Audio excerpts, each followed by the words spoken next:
La plupart des objets qui nous entourent sont plus ou moins rigides. Pensez par exemple à un bâtiment, une voiture, une table.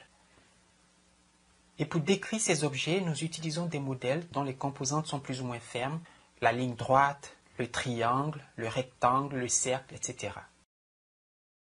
Cependant, certains objets, comme cet élastique, n'ont pas cette rigidité. Ils se plient, on peut les tordre, on peut les contracter, les étirer.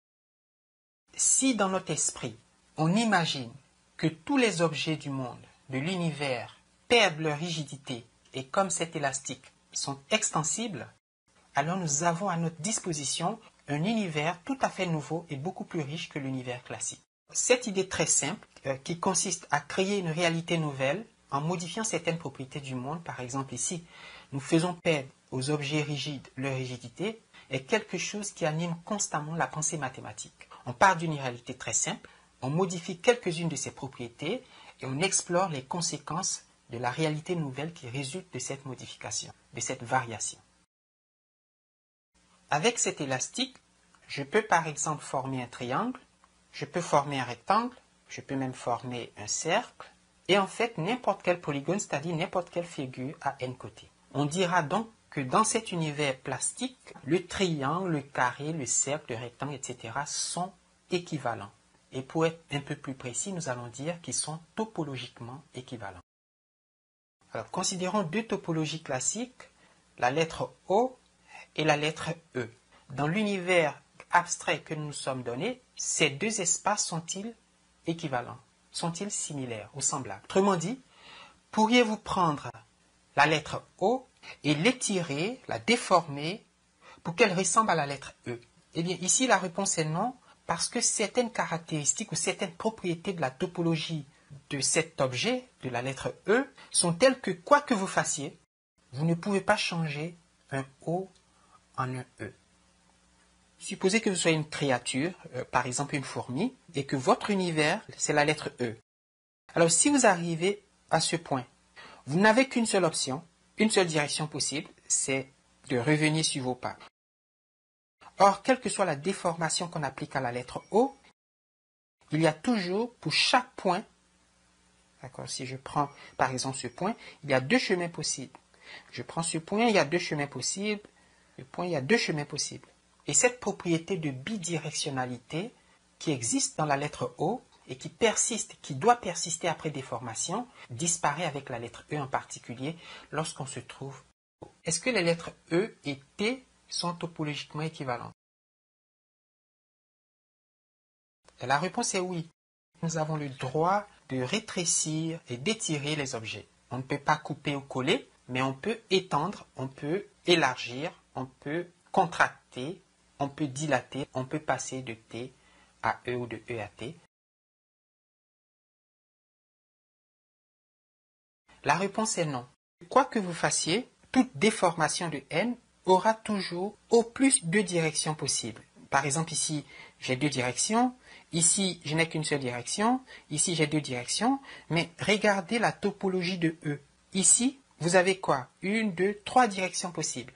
Donc, il n'est pas possible de déformer E ou N pour obtenir N ou E. Si c'était possible, on aurait alors, dans le passage de N à E, au moins un point d'attache qui aurait exactement trois directions. Or, ce n'est pas possible puisque dès le départ, on voit qu'il n'y a pas un seul point sur N qui nous offre trois directions. Donc, N et E ne sont pas topologiquement équivalents.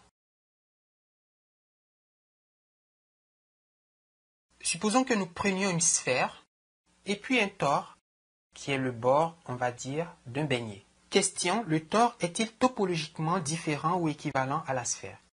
Peut-on par une transformation de ce beignet arriver à ce beignet qui n'a pas de trou? Ou peut-on passer de la sphère au tore? Beaucoup diront bien sûr que non, puisque d'abord, le tore, il a un trou, la sphère, elle n'a pas de trou, et on ne voit pas comment plier, replier, changer, déformer l'une de ces figures, et puis arriver à l'autre. Intuitivement, c'est très difficile de penser le contraire.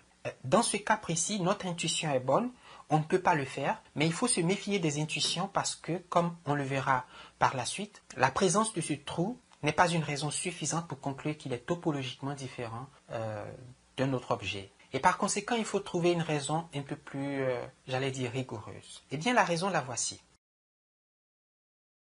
Je vais considérer une coupe imaginaire.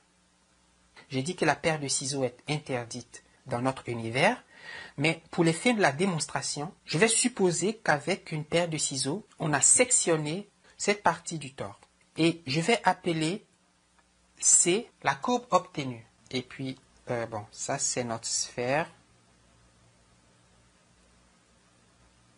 Vous avez ici le centre de la sphère. Juste dans l'abstrait, si je sectionne ce beignet et que je l'étire, il va ressembler à un cylindre, n'est-ce pas? Il va ressembler à un cylindre. Et ce qui m'intéresse dans ce cylindre, c'est ce bord. D'accord? C'est le bord C.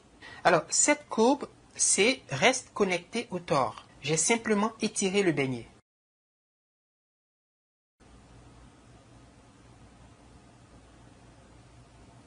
La courbe C fait encore partie du tore. Maintenant, si on imagine qu'il existe une transformation par laquelle il est possible de passer du tore à la sphère, ça veut dire que la courbe C prendra une forme sur la surface de la sphère obtenue et je vais appeler la nouvelle forme C'. D'accord? Donc, si vous concevez une déformation possible du beignet au ballon de foot, vous devez aussi penser que la courbe C sera transformée en une courbe nouvelle que j'appelle C', qui va reposer à la surface du ballon de foot. Et nous avons maintenant la preuve que le tore et la sphère ne sont pas topologiquement semblables. Pourquoi? Eh bien, c'est très simple. Prenez une paire de ciseaux et découpez cette courbe, la courbe C'. Vous obtenez une surface qui est alors séparée de la sphère. On peut isoler cette surface de la sphère, n'est-ce pas? Et c'est cette propriété de connectivité qui est perdue lorsqu'on se trouve sur la sphère. Quelle que soit la surface ou le morceau de surface que vous prélevez de la sphère, elle se trouve déconnectée, séparée de la sphère. Et parce qu'on a perdu cette propriété de connectivité, on dit que ces deux topologies ne sont pas équivalentes. Il n'est pas possible de transformer un ballon de foot en un beignet ou en une forme qui ressemble à celle d'un beignet, ou inversement, de passer d'un beignet à une balle de foot. Alors maintenant, regardez ces deux objets. Ce sont des tores, disons des beignets. Ils apparaissent emboîtés l'un dans l'autre. Mais s'ils étaient suffisamment élastiques, pourriez-vous, en déformant l'un, le faire ressembler à l'autre? Les plus lucides, les plus raisonnables, diraient que c'est impossible. On comprend encore ici pourquoi l'intuition nous fait penser qu'une telle chose est impossible. Regardez ces courbes qui se suivent. Vous avez ces deux courbes fermées qui sont liées et on ne voit pas très bien comment dans l'espace à 3 dimensions on pourrait séparer ces courbes fermées. Et pourtant, c'est possible. Alors, si vous ne croyez pas au miracle, c'est peut-être votre jour de chance. On va simplement jouir des propriétés d'élasticité de ces objets. Commençons par notre double tore lié. Étirons un peu les trous. On va les efforcer un peu. Et vous voyez, ils sont toujours liés, mais les trous sont devenus un peu plus grands. Alors, continuons à les étirer un peu plus. Voilà. À ce stade, je voudrais vous demander par la pensée d'imaginer, vous voyez le tube qui se trouve tout juste vers le bas, de l'imaginer très très grand. Okay?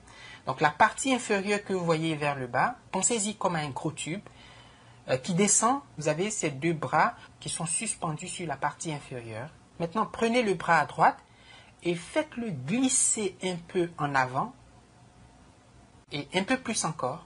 Il y a comme un effet de compression du matériel dont est fait le double tore au niveau des points d'attache. Nous ne déplaçons pas la matière, nous ne faisons que la déformer. Et puis voilà, le miracle. Je voudrais marquer une pause et poser la question que vous vous posez, mais comment est-ce possible? Comment peut-on délier deux courbes fermées qui s'entrelacent? D'accord? Comment peut-on séparer deux cercles qui sont emboîtés l'un dans l'autre et à moins d'une paire de ciseaux pour casser ou couper, créer un point de rupture par lequel l'un pourra alors sortir de l'autre, on ne voit pas comment on pourrait les séparer. Supposez qu'avec une paire de ciseaux, on coupe par ici, et puis donc on le fait rentrer, on ferme avec la colle. On ne peut plus séparer ces deux courbes, à moins de prendre encore la paire de ciseaux et puis de casser, créer un point de rupture et puis ensuite les séparer. Revenons sur nos pas, nous allons suivre les traces pendant la distorsion. À mesure qu'on les étire, vous voyez qu'ils sont encore liés, ils restent liés, ils sont toujours liés, mais regardez ce qui va suivre. L'une des coupes fermées s'étire comme par-dessus l'autre, et puis vous avez l'autre aussi qui s'étire en déviant le bras bleu, et progressivement, vous voyez, les deux cercles sont en réalité toujours liés, et donc nous n'avons pas triché, nous n'avons pas séparé deux objets qui sont en réalité inséparables, nous avons construit une transformation, une déformation qui aboutit à la forme voulue, c'est-à-dire à un état où les tores qui étaient au départ entrelacés, qui étaient imbriqués, et maintenant qui sont séparés. Et avec cet exemple, je voudrais donner un enseignement, c'est qu'il faut se méfier des intuitions en topologie.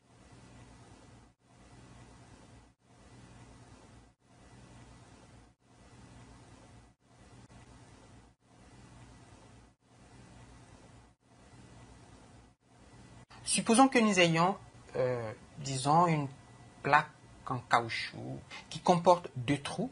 Imaginez qu'il y ait un anneau qui passe par les deux trous. Maintenant, je vais vous montrer une autre image, mais cette fois, l'anneau ne passe que par un seul des deux trous.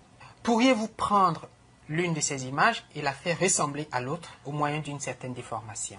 Alors, il semble impossible qu'une telle transformation soit même réalisable. Eh bien, voici comment nous allons procéder. Commençons par l'anneau qui passe par les deux trous. Agrandissons l'un des trous. Notre monde abstrait imaginaire est tout à fait plastique. On peut donc élargir ce trou. Et voyez qu'à ce stade, on dirait que le problème comporte une solution. Nous pouvons prendre la grande plaque mince et la replier autour de l'anneau. Et voyez que l'anneau ne passe que par un seul trou. Mais ce n'est pas fini. Nous avons créé deux points d'attache. On peut donc replier la grande plaque mince pour se défaire de ces deux coins. Et voilà, c'est fait. C'est exactement ce que nous voulions. Voici un beignet et puis voici une tasse de café. Alors nous allons montrer que ces deux objets sont topologiquement équivalents. Et s'ils le sont, ça veut dire qu'en principe, il n'y a pas de différence au niveau topologique entre ces deux objets. Donc on ne peut pas dire a priori si la tasse de café était un beignet ou si le beignet était une tasse de café. Prenons le beignet et déformons-le un peu vers l'extérieur, telle une pâte à modeler. Et voyez cette partie du beignet que nous avons mise en évidence. On va encore l'expandre de sorte qu'elle épouse la forme d'une tasse. Okay? Alors, il faut maintenant enfoncer un trou et puis voilà, vous faites ressortir la tasse de café. Alors, si je vous montre cette tasse de café a posteriori et que je vous pose la question, est-ce que vous pensez que c'est un beignet? Vous dites non. Mais oui, c'est un beignet. C'est le beignet que j'ai déformé ou qu'on a déformé pour le faire apparaître comme une tasse de café. Et parce que la déformation du beignet à la tasse de café est possible, l'inverse est aussi possible. Ces formes, ces topologies sont équivalentes. Terminons par un concept topologique. Alors, ce concept est lié au caractère local des objets géométriques. Alors, reprenons notre sphère et puis notre tore. Ces deux objets ont la propriété que, en chacun de leurs points, ils sont localement similaires, semblables, identiques. Je dis localement. En d'autres termes, si vous prenez un point de la sphère ou du tore et que vous découpez une petite surface au voisinage de ce point, alors ce que vous allez obtenir, c'est un petit disque qu'on peut étirer, qu'on peut déformer, qu'on peut aplatir pour le faire ressembler à un plan. Donc je prends par exemple ce point, qu'au voisinage de ce point, je peux découper une petite surface qui ressemble localement à un plan. Même chose pour la sphère. Construire un petit disque et le découper. Et puis si je l'agrandis, si je zoome localement, j'obtiens un plan. C'est vrai pour la sphère, c'est vrai pour le tore. Et c'est vrai pour beaucoup d'objets. De sorte que bien que ces deux objets ne soient pas identiques, la sphère et le tore, on peut dire qu'ils sont localement identiques, qu'ils sont localement semblables ou similaires. Localement, ils ressemblent à un plan. Et pour cette raison, nous les appelons des deux manifolds. Alors, ici, l'indice 2 fait référence à la dimension de l'espace.